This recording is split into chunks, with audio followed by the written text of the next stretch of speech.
Bonjour à toutes et à tous. Nous sommes heureux de vous retrouver pour notre deuxième débat des élections européennes et nous avons le plaisir de recevoir deux eurodéputés candidats à leur réélection. Sylvie Guillaume, bonjour. Bonjour. Vous êtes candidate pour le Parti Socialiste et Place Publique. Et Nouvelle Donne. Et Nouvelle Donne, pardonnez-moi. Et Dominique Rittig, bonjour. Vous êtes candidat pour la liste Renaissance, conduite notamment par la majorité présidentielle.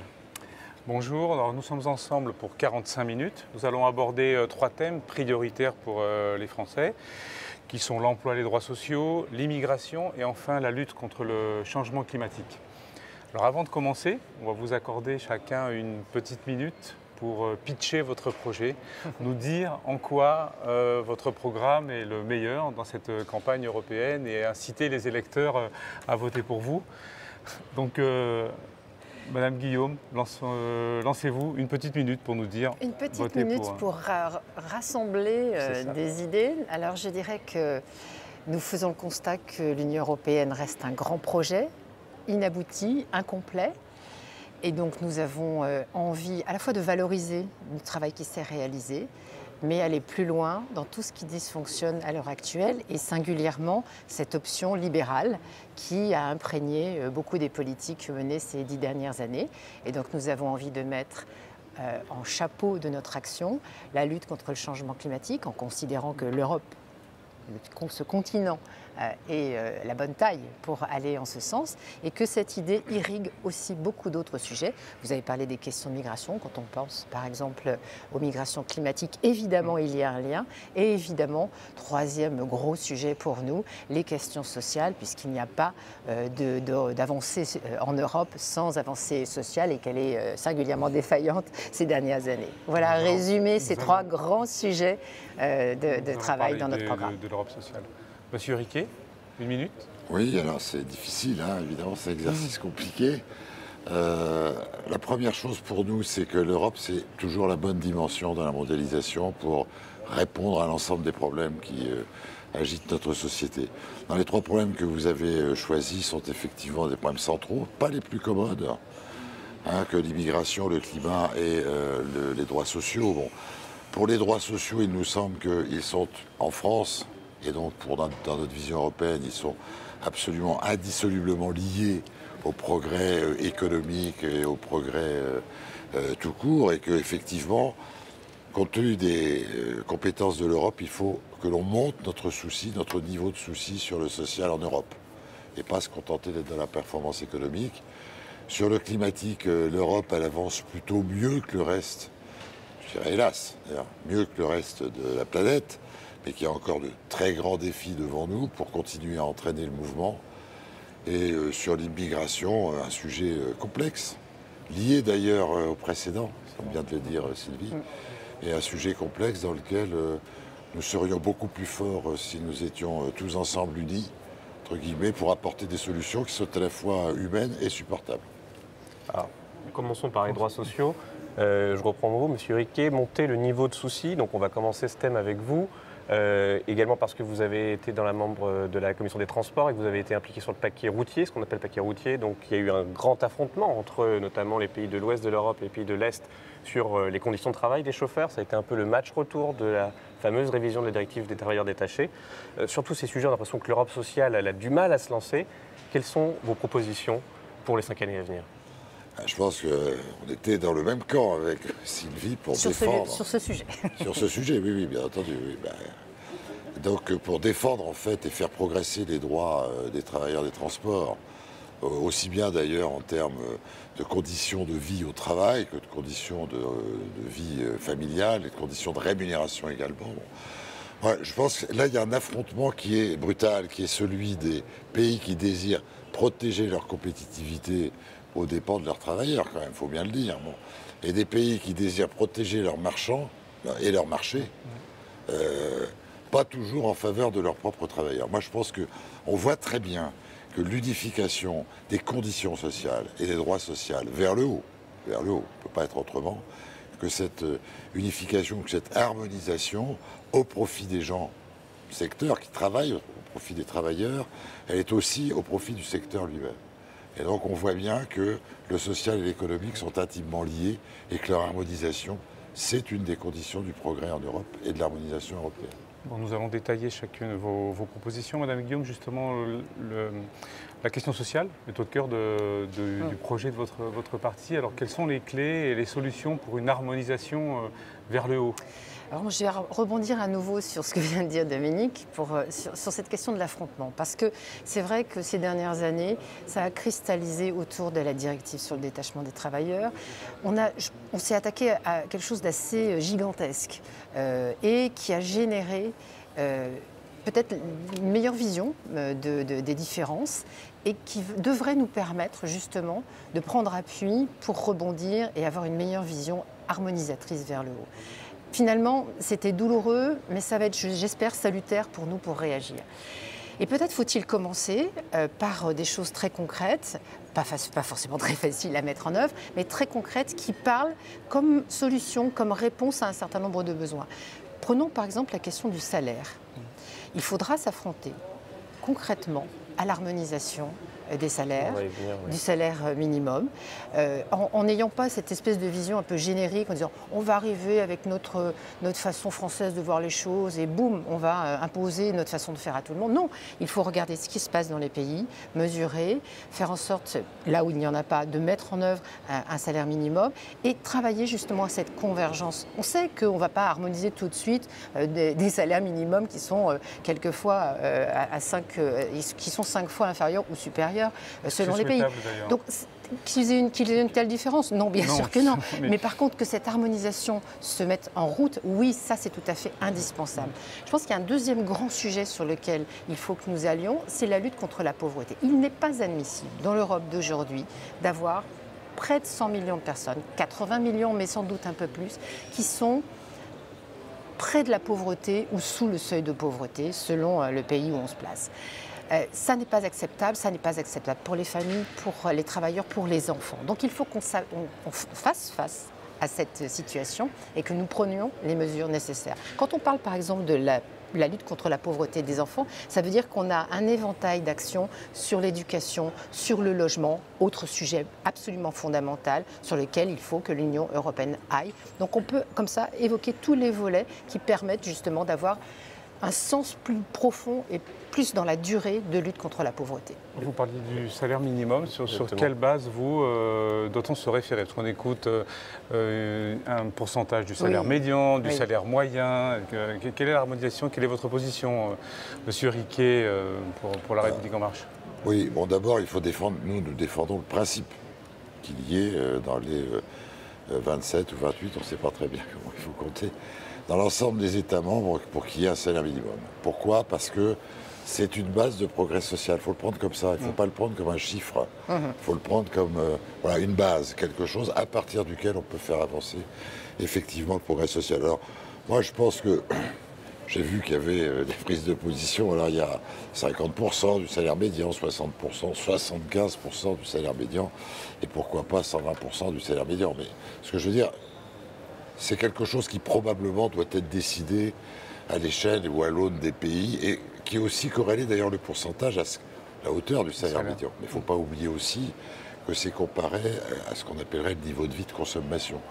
Donc je pense que le problème c'est le principe.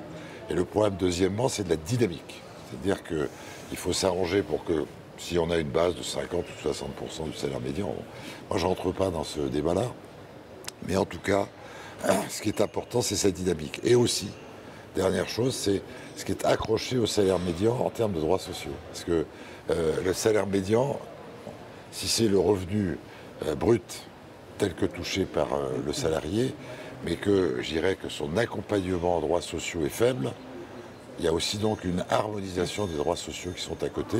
En France, on est habitué évidemment à considérer que les 3 droits principaux sur le chômage, la retraite et la maladie, bon, ils sont ce qu'ils sont.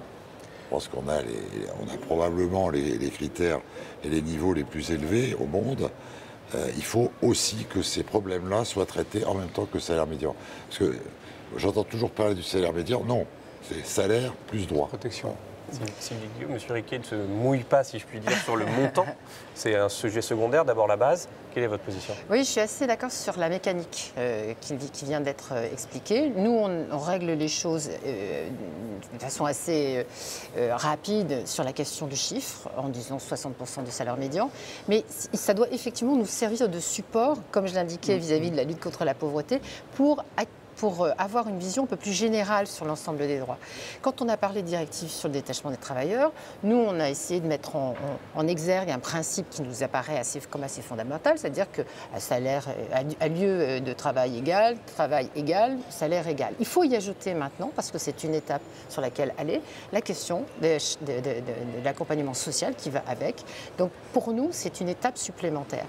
Et peut-être allez-vous y venir aussi, mais moi, j'ai dans le viseur une autre question, un autre registre sur la question des salaires, c'est la question de l'égalité entre les hommes et les femmes. Pour moi, l'Union doit être au premier plan de la lutte pour l'égalité salariale. Il n'est pas acceptable à ce stade, au XXIe siècle, que là aussi, pour un travail, une formation égale, les femmes aient encore en moyenne dans l'Union un décalage de salaire de 16%. C'est pour moi un point absolument fondamental. On parle de droits sociaux, de protection, donc comment faire en sorte que justement cette protection sociale crée de la dynamique et de la dynamique économique et agisse aussi sur l'emploi, la politique de l'emploi qui est encore largement entre les mains de chaque État. Donc comment faire pour que l'Union européenne aussi impacte sur les politiques nationales pour que l'emploi soit aussi une condition de réussite? Deux remarques. La première, bon, évidemment, là on n'est pas toujours d'accord sur la nature des dynamiques économiques, c'est-à-dire ce qui soutient. Bon, nous on est plus près du marché que... mais moi ce que je veux dire c'est que, et ça c'est quelque chose que je partage depuis très longtemps avec mon ami Borloo, c'est que l'économie sociale de marché c'est une économie sociale tout court. C'est-à-dire que les prestations sociales, les couvertures sociales, les droits sociaux, ce sont des éléments de la dynamique économique. Parce qu'on a toujours considéré finalement que c'était une espèce de poids qui était accroché à l'économie libérale, alors qu'en réalité c'est un des moteurs de l'économie. C'est clair, dans les domaines de la santé, tout le monde comprend bien ce que je veux dire. Et dans les domaines d'ailleurs des droits sociaux ou même de la continuité de la ressource dans le cadre par exemple du chômage, tout le monde comprend ce que ça veut dire en termes de consommation. Voilà. Donc là, ça je crois que c'est quand même extrêmement important. Alors la question c'est que il faut quand même qu'un certain nombre d'États, je ne donnerai pas d'indication géographique, mais tout le monde comprend, considèrent que la compétitivité en tirant par le bas les salaires ou les revenus, ou en dégradant les droits sociaux, c'est une imbécilité économique. C'est une imbécilité évidemment aussi philosophique et sociale, mais c'est une imbécilité économique. Et c'est un problème européen. C'est-à-dire que, évidemment, bon, tout le monde va parler, l'harmonisation ne peut pas être par le bas. Elle ne s'est jamais faite par le bas en Europe. Ce n'est pas les salaires du bas qui tirent vers le bas, les salaires du haut. Donc en réalité, le problème c'est que l'harmonisation économique, elle est absolument capitale et elle passe aussi par une harmonisation fiscale et sociale. Bon, moi je dirais plutôt le contraire. D'ailleurs, c'est l'harmonisation fiscale et sociale qui permet l'harmonisation économique. Il faut comprendre que la compétitivité par le bas, c'est une imbécilité économique, que dans ces conditions-là, quelle que soit la vision qu'on ait de l'économie, moi j'ai une vision qui est probablement plus libérale que celle de Sylvie, mais finalement, l'efficacité, elle passe par la même chose, c'est-à-dire la compétitivité, c'est pas une dégradation sociale. Oui, peut-être quelques remarques à partir de là, parce que la mise au point stratégique, elle viendra en son temps ici. Moi, je pense qu'il faut qu'on parle aussi dans ce cadre de campagne de choses très concrètes pour nos concitoyens. Quand on parlait tout à l'heure protection sociale, l'impact direct, et je crois que ça a un écho aussi avec ce qui s'est passé en France, c'est une question de pouvoir d'achat aussi qui est dedans. Donc l'Union doit aussi répondre sur ces sujets par l'intermédiaire des politiques nationales. Donc la question de la protection sociale, c'est du pouvoir d'achat. Il faut que les choses soient lisibles aussi par rapport à la jeunesse. Je parlais de l'égalité salariale entre les hommes et les femmes tout à l'heure. Dans la dimension sociale, j'intègre le chômage des jeunes sur lequel l'Union a plutôt été efficace, a beaucoup aidé là aussi les politiques nationales. Il faut que ceci soit de plus en plus massif pour lutter contre ce phénomène. Et peut-être, dernière chose aussi, très, j'espère, lisible dans l'investissement social que cela représente, ça nous fera peut-être le lien avec un autre sujet, c'est la question de l'investissement. Nous proposons d'investir massivement dans la transition écologique. Quand on parle par exemple de rénovation, quand on parle d'isolation des logements, il y a un impact sur l'emploi et donc je crois que ça parle aux Français, aux Européens, dans leur vie quotidienne, dans les besoins qu'ils expriment et les exigences qu'ils expriment à l'égard de l'Europe, qui doit répondre. On va en parler tout à l'heure. Merci. Donc nous terminons ce premier thème, nous ouvrons le deuxième, l'immigration. Donc incontestablement, la crise migratoire a été l'un des faits marquants de cette législature qui se termine. Le Brexit aussi, mais dans un autre ordre. Mais je pense qu'en termes d'impact dans nos sociétés, les migrations ont été importantes. Ça a surtout montré peut-être la difficulté de gestion et d'harmonisation et de solidarité entre les États et de se mettre d'accord sur la réforme du droit d'asile. Peut-être la première question pour vous, justement, Madame Guillaume, qui siégeait à la Commission des libertés, donc vous occupez des questions migratoires. Quelle est la position de votre parti dans cette campagne, justement, sur la gestion des migrations? On attend votre position. Vous l'avez dit vous-même, c'est un sujet très complexe. J'espère que je ne serai pas trop longue, vous m'interromprez. D'abord pour considérer effectivement que c'est un sujet important, mais qui a été beaucoup instrumentalisé toutes ces dernières années par des forces qui n'avaient par ailleurs pas forcément beaucoup de réponses à formuler à l'égard des questions de migration et d'asile, mais qui ont agité énormément de peur et des grands fantasmes autour de ça. Alors c'est apparemment quelque chose d'assez répandu, mais là sur les questions de migration, comment on touche aux vies personnelles, aux vies de nos sociétés, à l'opinion publique européenne, et on touche aussi aux vies des gens qui veulent nous rejoindre, c'est évidemment infiniment subtil.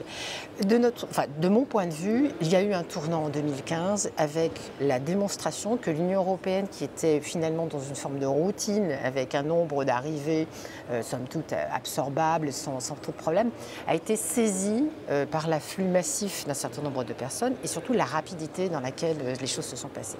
Et on a mesuré de 100 000 personnes par an. Un peu plus, mais voilà. Et donc, panique à bord, et surtout la stigmatisation de quelque chose d'assez fondamental pour moi, qui est, en plus du degré d'impréparation, le degré de désolidarisation qui a été de mise entre les différents États membres. Donc maintenant que nous sommes revenus, il faut que chacun sache que nous sommes revenus à une forme de, je mets des guillemets, de routine dans l'Union européenne, avec des franchissements. Nous sommes aujourd'hui dans les mêmes chiffres qu'avant 2015. Donc il faut reprendre les choses à leur démarrage, faire en sorte que cette solidarité, qui est un des fondements principaux de l'Union européenne, soit de nouveau de mise entre les États membres et trouver des solutions. Quand vous parliez de la question de l'asile tout à l'heure, c'est pour moi un sujet en soi. Il ne s'agit pas de réinventer un nouveau régime d'asile. Le régime d'asile, il existe. Le travail a été effectué sur tous les textes du paquet asile par le Parlement européen qui, malgré sa diversité, a réussi à se mettre d'accord pour des positions majoritaires dans tous les textes qui sont sur la table. Le Parlement européen Le Parlement européen. C'est au Conseil. Voilà. Sur les procédures, sur l'accueil. On a même une solution alternative au règlement Dublin dont tout le monde sait qu'il est une erreur de conception initiale. Nous avons fait notre travail, quelquefois dans la difficulté. Nous avons un certain nombre de solutions. Le Conseil bloque. Les États membres ont franchi un tel degré d'antagonisme entre eux qu'ils ne parviennent plus même à poser une idée, une position commune sur la table. Donc il faut reprendre ce travail et indiquer aux États membres qu'ils doivent se mettre d'accord. Et juste un mot, puisqu'on y reviendra peut-être, sur la question de migration, sur laquelle je fais un peu une différence.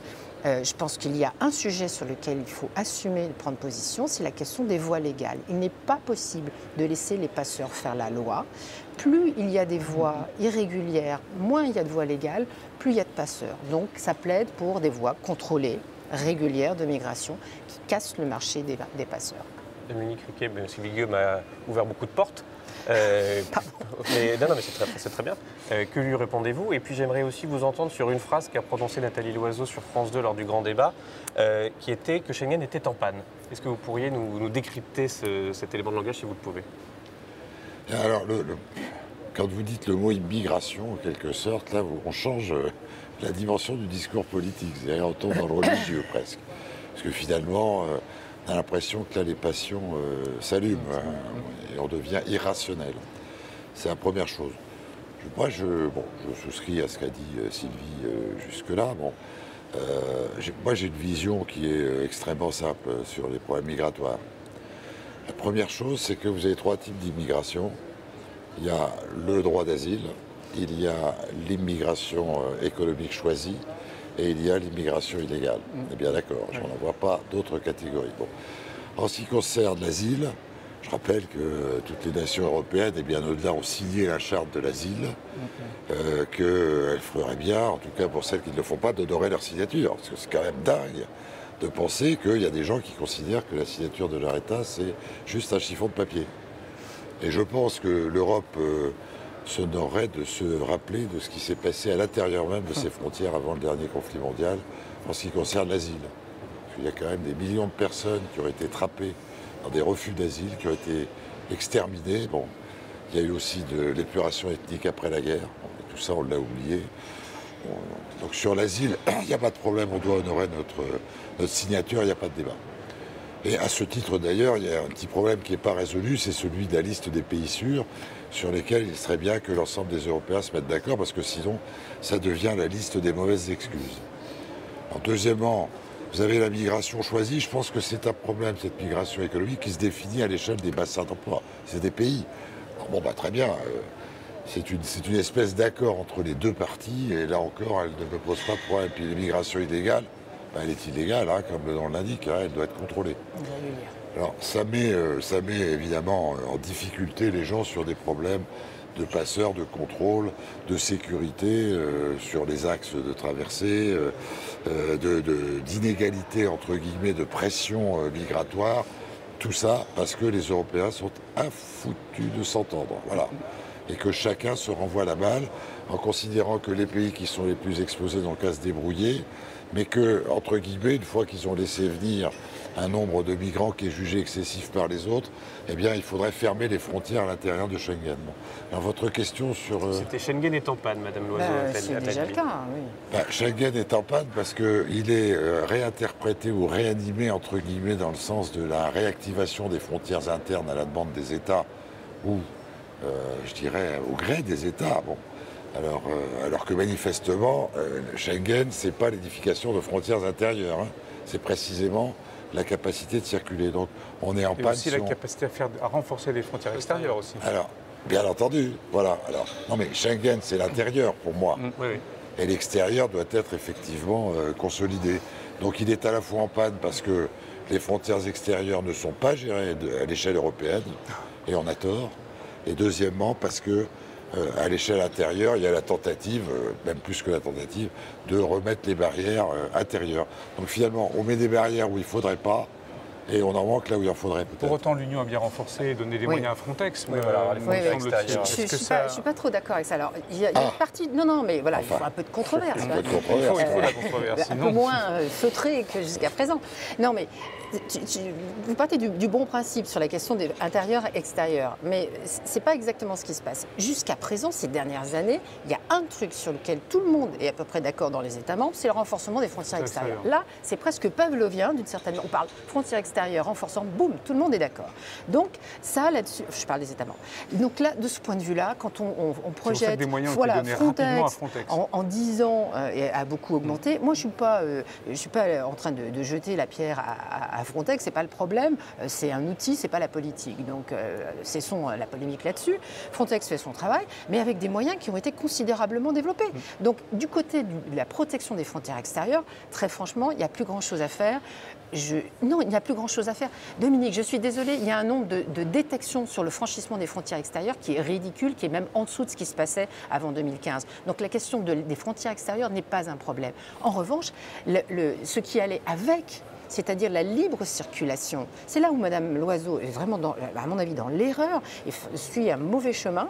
C'est que la libre circulation à l'intérieur de Schengen, qui est le deuxième pan de tout cela, n'existe plus. La France maintient depuis plus de 2 ans le contrôle aux frontières intérieures. Sur un certain nombre de destinations comme entre la France et la Belgique, on est contrôlé en entrée, en sortie de certains aéroports. Cette promesse n'existe plus. Donc, crois sincèrement qu'il faut qu'on revienne à un fonctionnement normal de Schengen maintenant. Que vouliez-vous répondre? Oui, non, mais je pense que la pression aux frontières extérieures, elle continue à être très forte. Elle bouge d'ailleurs, elle se déplace maintenant. En Espagne, elle est extrêmement forte. Deuxièmement, les frontières extérieures sont loin d'être étanches. Je rappelle que Frontex, c'est pas du tout au départ un outil de contrôle physique des frontières. C'est un outil d'études statistiques et d'alerte. Que les moyens de Frontex sont ridicules actuellement, à la fois les moyens institutionnels, puisque... Ils sont censés augmenter assez fortement. Oui, ils sont censés augmenter, mais voyons la suite. Mais pour l'instant, les agents de Frontex, et je ne vois pas que ça change, n'auront aucun pouvoir de police et de contrôle effectif, puisque ça reste de l'État souverain. Donc voilà. Deuxièmement, ce n'est pas les 1500 agents actuels qui n'ont pas de pouvoir, qui vont contrôler les frontières. Bon. Alors ne leur faisons pas faire du retour en plus, puisque c'est un des grands sujets à la mode, c'est de considérer que Frontex, en gros, fait tous les retours, y compris, on avait évoqué l'hypothèse de faire des retours entre pays tiers. Donc franchement, à la limite, concentrons-nous sur ce que doit faire Frontex. Effectivement, moi je signe là-dessus, sur ce qu'elle a à faire dans son mandat. Mais le retour de Frontex de tiers à tiers, effectivement, personne n'en veut dans le Parlement. Au Parlement, oui. Oui, personne n'en veut au Parlement. Une dernière question par rapport aux migrations. J'aimerais vous interroger sur une phrase qu'a prononcée Pascal Brice, l'ancien directeur de l'OFPRA, donc l'Office français de protection des réfugiés et des apatrides. Dans une interview il y a quelques jours, il dit qu'il fallait fonder une agence européenne. Il faut fonder une agence européenne de l'asile qui soit indépendante. Bien sûr. Je signe à 150%. 150%. Tout à fait, c'est dans notre programme. Je désirais qu'on précise exactement ce que c'est. Voilà. Moi, je ne suis pas dit contre ni pour, mais encore faudrait-il savoir ce que c'est. Parce que quand vous parlez de Frontex, personne ne s'entend sur ce que c'est. Une agence indépendante de l'asile et de la migration, je rappelle... Non, pas de la migration, de l'asile. Oui, de l'asile, oui. Non, mais il existe aujourd'hui un bureau de l'asile. Je rappelle la conférence d'Évian avant la guerre sur le sujet. Voilà. Non, je suis obligée de rebondir là-dessus parce que à la fois les missions de Frontex sont parfaitement connues. On ne peut pas laisser dire qu'on ne sait pas bien ce que fait Frontex, machin et tout ça. C'est pas vrai, les missions de Frontex sont connues. Ce que je dis moi, c'est qu'elle doit effectivement réaliser les missions pour lesquelles elle est créée. Cette question de la création d'une agence d'asile, c'est finalement assez simple. C'est de considérer que les systèmes d'asile pour l'instant ne se valent pas et qu'on peut contrôler, en tout cas organiser l'accueil et le traitement des demandes d'asile d'un point de vue réellement européen, comme si on prenait le fonctionnement de l'OFPRA français, qui est effectivement indépendant parce que le ministère de l'Intérieur ne gère pas directement l'asile, encore qu'il l'essaye, mais d'être indépendant des pouvoirs politiques pour s'intéresser réellement au récit et au traitement de la demande d'asile des personnes. Et je crois qu'effectivement, si on monte le niveau de compétence au plan européen, on résoudra beaucoup des difficultés entre les systèmes d'asile qui ne se valent pas à l'heure actuelle. Une conclusion sur ce thème? Oui, non, c'est qu'on ne peut pas déconnecter l'asile des problèmes de sécurité intérieure et de contrôle et de souveraineté, très clairement. C'est dit. Troisième thème, on enchaîne un petit peu, pardonnez-nous, sans transition, mais on a beaucoup de choses à voir. Le troisième thème qu'on a choisi, c'est l'environnement et le climat, qui prend une place très importante. Je pense qu'on peut s'en réjouir dans le débat, en tout cas en France. Et en la matière, l'Union européenne dispose de leviers. Elle essaie de jouer un rôle moteur et aussi ambitieux que possible. On a pu le voir lors de la COP21, par exemple. Mais elle bute également sur d'autres aspects, comme les régulations des pesticides, ou lorsque les intérêts économiques, bien sûr, sont très forts. Sylvie Guillaume, on a écouté Raphaël Glucksmann, par exemple, et les autres membres de cette liste. On a l'impression que l'objectif vraiment principal de votre campagne, c'est de ne plus jamais séparer les questions écologiques et sociales, et que c'est vraiment le cœur du message que vous essayez de porter, et notamment peut-être autour du pacte finance-climat qui est élaboré par Pierre Larouturou. Est-ce que vous pouvez vous décrypter un petit peu les choses? Vous avez bien lu un certain nombre de choses qui sont déjà sorties, et vous l'avez bien résumé. C'est aussi, d'une certaine manière, considérer que ce qui était une question pas marginale, mais un peu déconnectée d'autres enjeux sur les questions d'écologie il y a quelques années de cela, est devenu la question fondamentale. Je pense que la prise de conscience sur ce qui est en train d'arriver à cette planète a déjà atteint beaucoup de monde, une majorité de personnes, et doit continuer de faire son chemin. C'est devenu un sujet en soi, dont découle effectivement tout un tas d'autres politiques. Et donc nous préconisons effectivement un certain nombre de choses, donc notamment la création de ce pacte finance-climat, qui permettrait d'avoir une action massive en faveur de la lutte contre le changement climatique et la rénovation telle que je le disais tout à l'heure. Nous préconisons aussi de sortir tout ce qui est l'investissement en faveur de la transition écologique des 3%. Parce que si on veut vraiment... Voilà. Après, on reviendra sur les questions de chiffres. Il y a des choses qui circulent, 500 milliards, 1000 milliards. À la limite, c'est comme on le disait tout à l'heure, le chiffre a peu d'importance en soi. Il doit être symbolique, massif. Mais c'est pour montrer le sens de ce que nous devons faire, sortir effectivement, pour obliger, pour aller dans le sens d'un investissement réel en matière de transition écologique. Mais il faut aussi lutter, par exemple, sur les questions de pollution. Les normes actuelles dans l'Union européenne sont, je crois, 6 fois inférieures à la normale de l'OMS. Donc il faut évidemment hausser ces normes de manière à être concordants et avoir un certain nombre d'infrastructures qui nous permettent d'affronter ce problème de façon massive. Monsieur Riquet, sur la question écologique, alors sur votre liste, vous avez en numéro 2 Madame Loiseau, Pascal Canfin, et aussi Pascal Durand, qui est un petit peu plus loin, mais qui siégeait ici avec les Verts. Donc, quelle est la position de La République En Marche? On a un peu le sentiment que vous faites un peu le grand écart aussi sur ce sujet-là, entre la politique gouvernementale et puis le fait que messieurs Canfin et Durand vous rejoignent. Oui, alors, l'écologie, c'est pas un parti politique, hein, c'est une science, comme son nom l'indique. Bon, la captation par un parti, c'est quelque chose qui était assez génial, d'ailleurs. Enfin, c'est pas la réalité. C'est clair que dans notre programme, il va être sorti, d'ailleurs, sous peu, c'est de loin la première ligne. Voilà, c'est à la fois, elle est en tête de gondole, si je puis dire, et c'est la plus importante parce qu'on est arrivé à un moment où tout se tient autour de ça.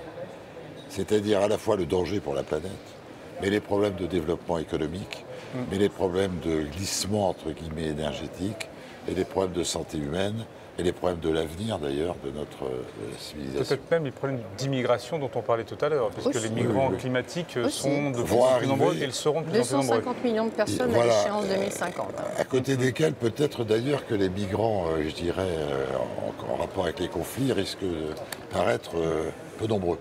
Donc là vraiment, c'est... voilà, il y a le feu, ça fait longtemps qu'on l'a dit, il paraît, c'était Jacques Chirac.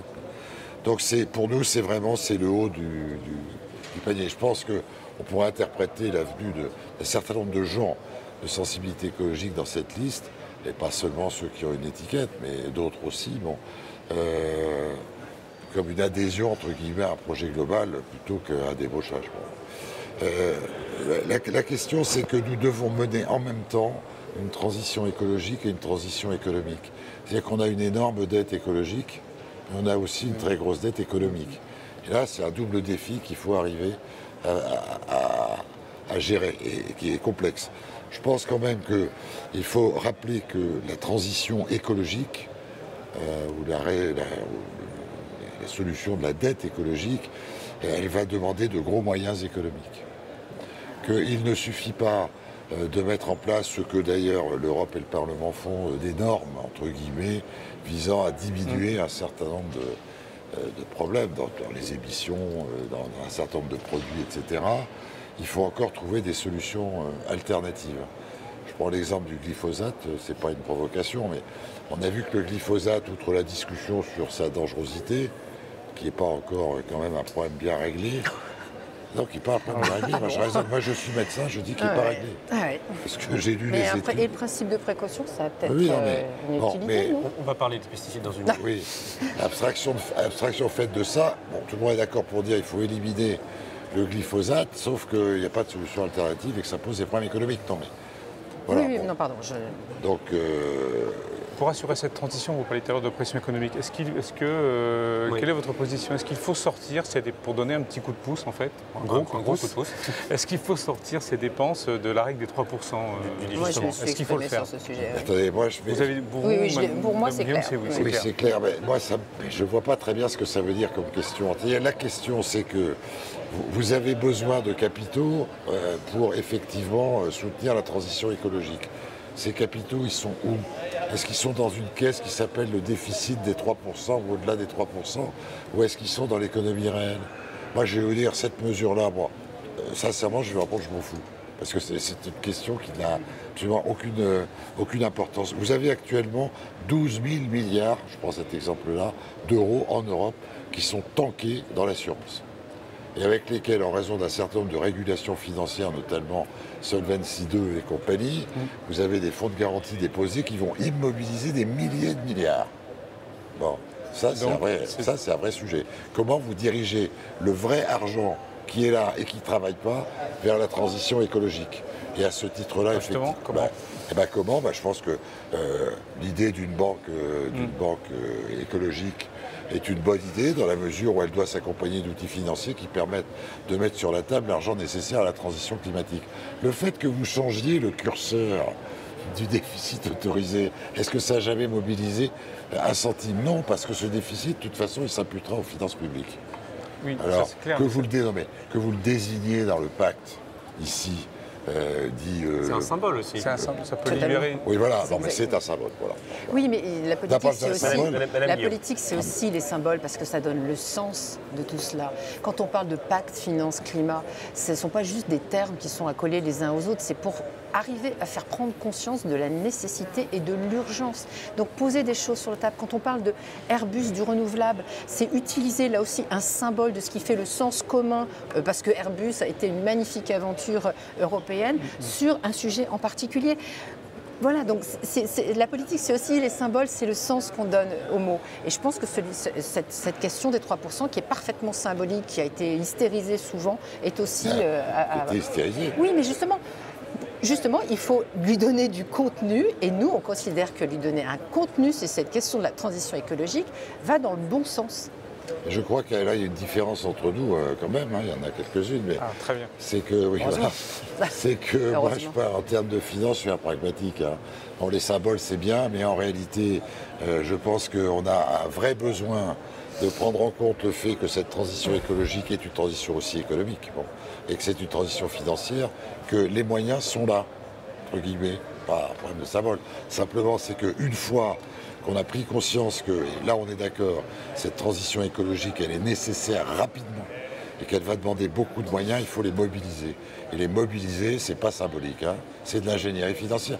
C'est pas très enthousiasmant de parler de BAL 3, Solvency 2, d'instrumentation financière. Mais c'est contre ça qu'on se bat, voilà.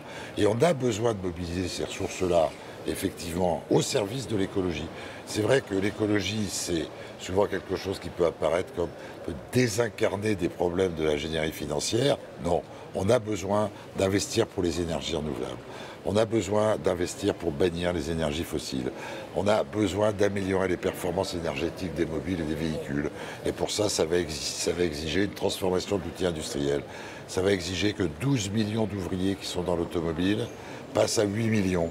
Et ces 8 millions soient reformés, que les 4 millions qu'on va changer, ils puissent être réemployés. Ça va demander beaucoup d'argent. Et sur le domaine des pesticides qui a été évoqué tout à l'heure, je pense que ça demande aussi beaucoup d'investissements pour trouver des alternatives, comme vous le disiez. Sur ce sujet, quel est votre plan de bataille? Moi, je ne suis pas une spécialiste des questions d'agriculture ou de pesticides, mais imaginez un seul instant que des entreprises telles que celles qui ont fabriqué et exploité et gagné de l'argent sur le glyphosate depuis de nombreuses années n'aient pas l'ingénierie de lobbying et de recherche pour avoir déjà prêt à moins de 5 ans des alternatives, je n'en crois pas un mot. Donc je pense que les alternatives sont prêtes. Donc cette question du lobbying sur 305 ans sur le glyphosate, tout cela finalement n'est pas complètement déconnecté de la stratégie de Monsanto et de Bayer qui ont à mon avis déjà tout un tas d'alternatives. Donc on ne peut pas comme ça dire des choses dans ce sens. Peut-être ça me permet quand même de faire un lien avec les questions d'agriculture parce que pour nous c'est un des sujets sur lesquels l'Union européenne doit également avoir un regard différent et considérer qu'on ne parle pas seulement d'agriculture, mais aussi de santé humaine et que les choses se tiennent. Notre collègue Éric Andrieux a parfaitement démontré dans les études et la commission d'enquête qu'il a conduite qu'on n'était pas seulement en train de stigmatiser un produit ou une entreprise, mais qu'on montrait aussi le chemin pour que les gens s'intéressent plus à ce qu'ils mangent, à la qualité de ce qu'ils mangent et qu'il n'ait plus d'inquiétude sur cette production et sur leurs aliments. Donc c'est ça le sens de ce que nous devons faire. Peut-être dernière chose là-dessus, ça a aussi un impact sur la question des accords commerciaux. Parce que tant que les accords commerciaux qui se mettent en route.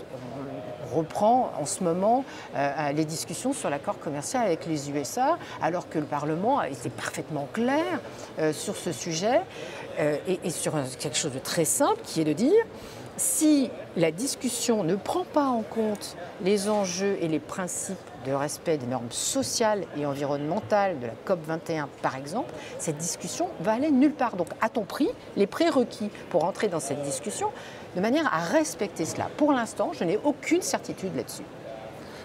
Il y a une polémique justement sur ce sujet où l'Union européenne a repris les négociations justement avec les États-Unis, alors que leur point de les vue, États-unis sont sortis des accords de Paris. La France s'est opposée d'ailleurs à l'ouverture de ce mandat et le président Macron y a résisté totalement. Mais ceci étant, ça repassera pour finir devant le Parlement. Je pense que là, on se retrouvera peut-être dans une situation. Oui, ça va être sportif. Bon, je pense que moi, ce que je voulais quand même exprimer, c'est que on est passé d'une agriculture de subsistance qui était insuffisante.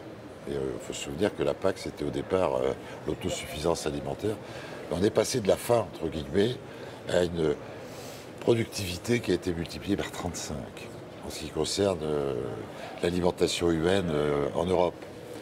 Alors c'est vrai qu'il y a eu probablement gros problème de qualité, des égarements sur le plan de la qualité ou de la sécurité. Mais il faut rappeler cet exploit extraordinaire de nos agriculteurs et puis aussi de toutes les industries qui tournaient autour.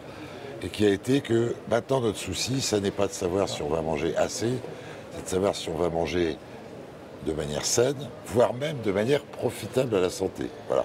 Donc on a fait un saut quantitatif énorme, tout le monde le sait, et maintenant on est dans le qualitatif. Et c'est vrai qu'on s'inscrit aussi dans un cadre mondial, c'est comme l'environnement. Bon, on est plutôt sur des normes beaucoup plus élevées qu'ailleurs. Et on doit se protéger au niveau des marchés, de tout ce qui pourrait venir de l'extérieur et qui serait défavorable parce que les normes sanitaires ou les normes qualitatives alimentaires ne sont pas assez bonnes. C'est pour ça que les Français qui sont quand même... Bon, on est le pays de la bonne bouffe quand même, mais de la bonne bouffe deux fois. C'est-à-dire à la fois c'est délicieux, mais à la fois c'est plutôt bon quand même pour la santé. On a intérêt à se protéger. Et ça a quand même été le fruit d'un effort formidable depuis 60 ans des gens qui sont dans la profession. Un dernier mot pour conclure sur ce thème avant qu'on passe à la conclusion générale. Greta Thunberg est venue hier, mardi 16 avril, rendre visite aux eurodéputés dans ces murs du Parlement européen. En une phrase chacun, qu'est-ce que ça vous inspire ? L'espoir que les jeunes générations mesurent que c'est l'enjeu avec les questions d'écologie, c'est l'enjeu majeur pour la suite. Donc c'est un petit coup de pied au cul, pardon de l'expression, et un formidable espoir de mobilisation de la jeunesse. Pour vous, Monsieur Riquet ? Oui, c'est un symbole. C'est clair que le problème écologique, il se pose, il se dresse, surtout devant notre jeunesse. C'est elle qui est menacée, plus, ça c'est pas moi. Moi, je pense que ce sera effectivement, à mon âge, ce ne sera pas exactement le cas.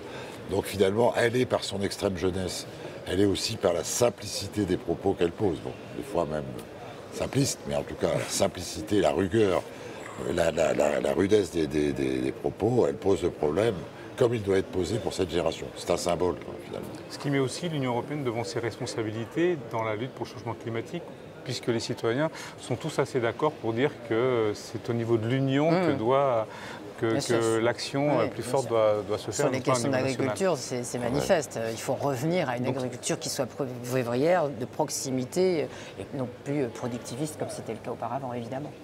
Bon, nous pourrions encore continuer longtemps. Malheureusement, le débat arrive à sa fin, donc nous allons devoir conclure. Donc, pareil, un petit exercice juste de conclusion. Une minute pour nous donner votre mot de conclusion et puis aussi pour vous prononcer sur le fait qu'au Parlement européen, aucun groupe n'a jamais la majorité seul. Donc demain, si vous êtes réélu, ce que l'on vous souhaite, avec qui, en priorité, allez-vous travailler ? Il faut faire vite, bien sûr, sans trop de subtilité, j'imagine. Donc, si je dois rechercher, j'irai chercher dans ma famille et chez les cousins, donc à gauche et dans l'écologie, pour essayer de forger quelque chose qui soit réellement alternatif au libéralisme. Alternatif au libéralisme. Très concis, merci beaucoup, Monsieur Riquet.